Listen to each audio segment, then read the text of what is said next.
My people. My Zionite family. Then onye nje dokpụta. We fly. Na onye nje dokpụta. So, ọwụ na ịchọrọ ifu ezugo na ije ụwa. Asị na joka. Ọwụ na ịchọrọ ifu ezugo na ije ụwa. Ọwụ na ị nọ na Zion ground already. Ụgbọ ya panigo. I love you. I love you with all my heart. I love you with all my heart, Daddy. I love you. Thank you for everything.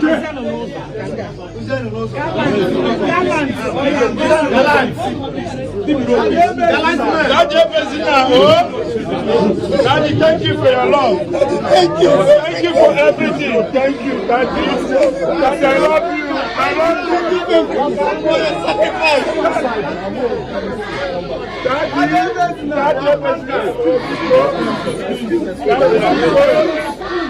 Okay, wait.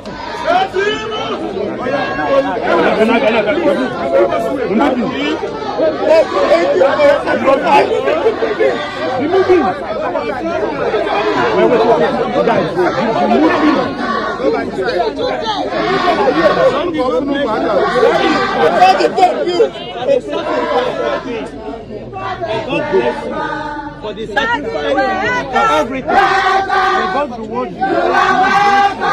And increase your anointing in the name of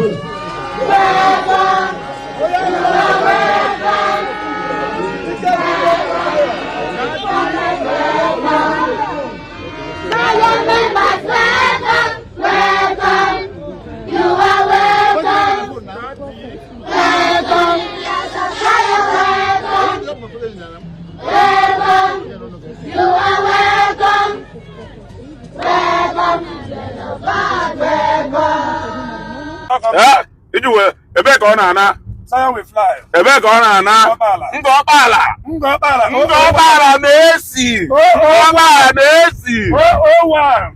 Ọ na-akpọta echi. Ewadago Echi bụ 21st of August 2026.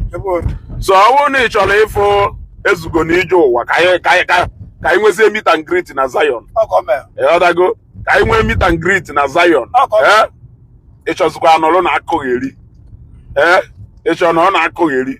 Abịara n'ala ọgwụgwọ nsọ nke gị. Abịara n'ala breakthrough nke gị. Na ọ na-aka akụkọ. Na-aka akụkọ. Ị na-anyị fụ na ụgbọ anyị apaniena. We move. Ụgbọ anyị apaniena. We move. Ụgbọ anyị apaniena. Ngọkpala 2026. Ọ ya emekwe. Ndị Amerịka anyị na-abịa. Ndị Canada anyị na-abịa. Ndị Australia anyị na-abịa. Germany, Japan, South Africa, Ireland anyị na-abịa. Ifum iwola anyị dị asị m Ezugo ashautụkwara afa m ashaut. Ọ gbara ije ụwa. Ezugo dike. Nna ana m ata akị. Dọka nke m agwụgo.